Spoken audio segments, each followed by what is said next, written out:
Do you solemnly swear the testimony you're about to give is the truth, the whole truth, and nothing but truth, so help you God? Yes. Thank you. Sorry about that.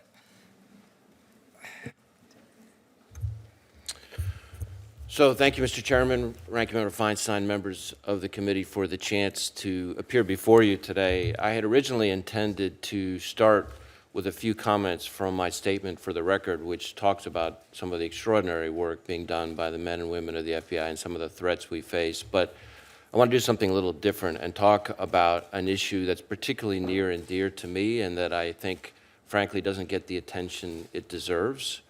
Before I turn to the many important questions of the committee. As you say, Senator Feinstein, I've been in the job just under 2 years, and one of the toughest things about this job is the loss of a law enforcement officer. And certainly at the FBI, we've experienced our share of loss, but the success of the FBI also depends greatly on the support of our dedicated state and local law enforcement partners who patrol our neighborhoods, protect our streets all across America. And I see that much more clearly now after having visited all 56 of the FBI's field offices and having spoken directly with local law enforcement heads from every one of your states. Our state and local partners serve on the FBI's joint terrorism task forces all across the country. They're force multipliers in our fight against drug trafficking, in taking down gangs, in saving kids who've been kidnapped, and in countless other efforts that help keep Americans safe. They also give the FBI a much clearer understanding of the threats across the different communities in your states and ideas about how we can better combat them together.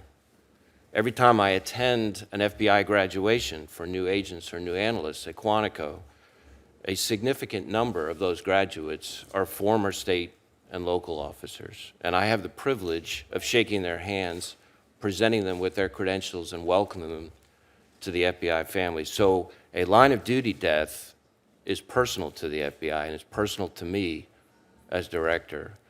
And I have a feeling it's personal to a number of you. Since I became director, shortly thereafter, I asked my team to let me know every time an officer is shot and killed in the line of duty in this country. And every time it happens, I ask for a picture of the officer, and I read about his or her family and about how long they served. And then I pick up the phone, and I call the chief or the sheriff or the commissioner, and on behalf of the entire FBI, extend my support and our condolences. And I will tell you, I've made an awful lot of those calls to heartbroken police departments, way too many.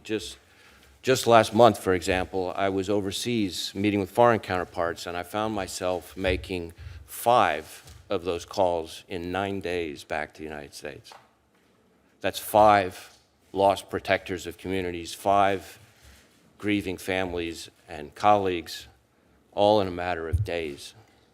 One of the calls I made was to the Sacramento Police Department, the home, Senator Feinstein, of you, and of course Senator Harris. Just a few weeks ago, on June 19th, Officer Tara O'Sullivan was killed while responding to a domestic disturbance. She was 26 years old, and she'd only been on the job for about 6 months. Another call I made, literally only about a day later, was to the home state of Senator Cornyn and Senator Cruz. Corporal Jose Espericueta from the Mission Police Department was killed while trying to catch a guy who had threatened his family with a gun and then fled on foot. Corporal Espericueta was 44 years old and had a wife and 2 kids. So these calls never get any easier. In just under 2 years as director, I've already had to make condolence calls like that to more than half of the states represented on this committee. And I've had to speak to some chiefs and sheriffs more than once. I'll never forget, for example, last September, when I called the Brookhaven, Mississippi Police Department after 2 of their men were killed. Put that in context, they had an entire police force of 38 people. Unfortunately, we've already had 2 more officers shot and killed in the line of duty just this month. One was an officer killed in Arkansas this past Thursday.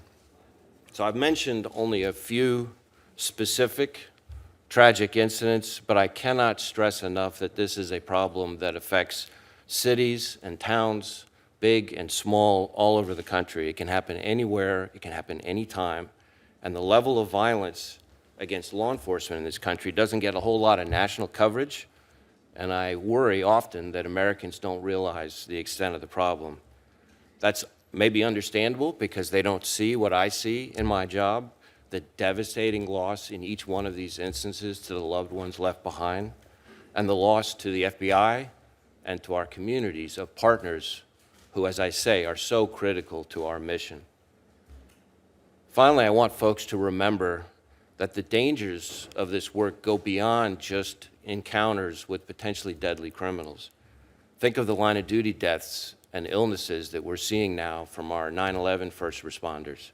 I know that as director, I've spoken to not one, not two, but 3 of our own agents who died as a result of their work in response to those attacks.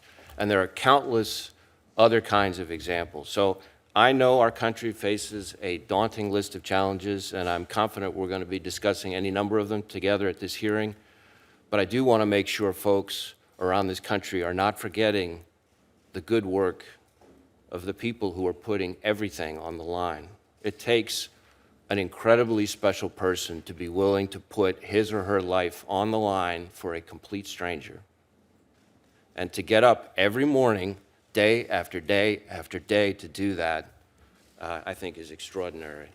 So I think we owe it to them and to their fallen comrades to do whatever we can to make their work safer.